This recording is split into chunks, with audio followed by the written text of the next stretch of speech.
নমস্কার বন্ধুরা, অন্নপূর্ণা কিচেন কুকে আপনাদের স্বাগতম। তো চলুন বন্ধুরা, আজ আমাদের নিজেদের গাছের বেগুন এবং সজনের ডাঁটা দিয়ে রান্না করব। এই গরমের দিনে আপনাদের একটা নতুন রেসিপি দেখাবো। এই দেখুন বন্ধুরা, কত বেগুন ধরছে। এই একটা এইটা এইটা অনেক বেগুনই ধরছে গাছে। এই বেগুনগুলো দিয়েই আজ আপনাদের রান্না করে দেখাবো।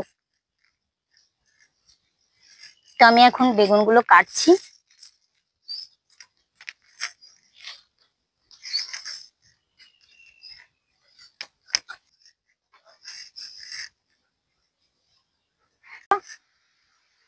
বেগুনগুলো এভাবে কেটে নেব, আলুটা এভাবে কেটে নিব লম্বা লম্বা। সজনের ডাঁটাটাও কেটে নেবে এভাবে, মাঝখান থেকে কেটে ছিলে নেবে।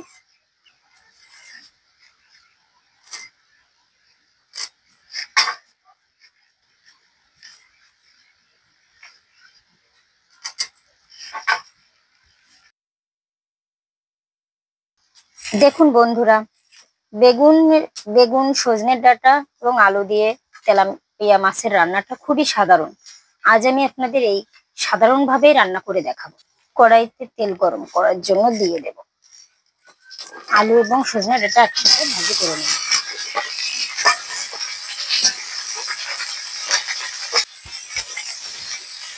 পরিমাণ মতো নুন এবং হলুদ দিয়ে দেব। নুন এবং হলুদ দিয়ে দেব, দিয়ে ভালোভাবে নাড়িয়ে দেব।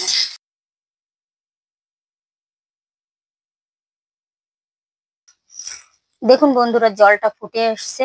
বেগুনটা সাধারণভাবে রান্না,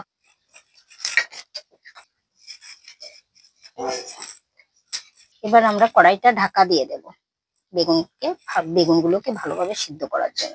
বেগুনগুলো একটু সিদ্ধ হয়ে আসলেই আমি আগে থেকে পেস্ট করা কাঁচা লঙ্কা বাটা এবং আদা জিরে এবং ধনে বাটা দিয়ে দেব। হলুদ গুঁড়া দিয়ে দেব।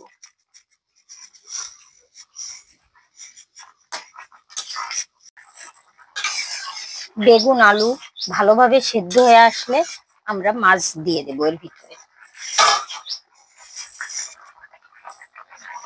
ফোড়ন দেওয়ার জন্য নামিয়ে নেব।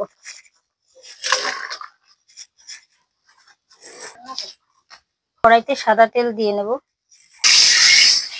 খুবই অল্প তেলে রান্না। তেলটা গরম হয়ে আসলে আমরা বড়িগুলো দিয়ে দেব।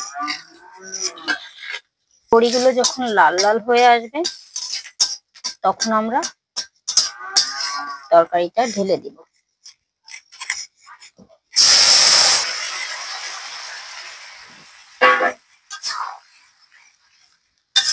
এভাবে সাধারণভাবে রান্না করে খেলে শরীরের জন্য খুবই ভালো। তরকারিটা নামিয়ে নেব।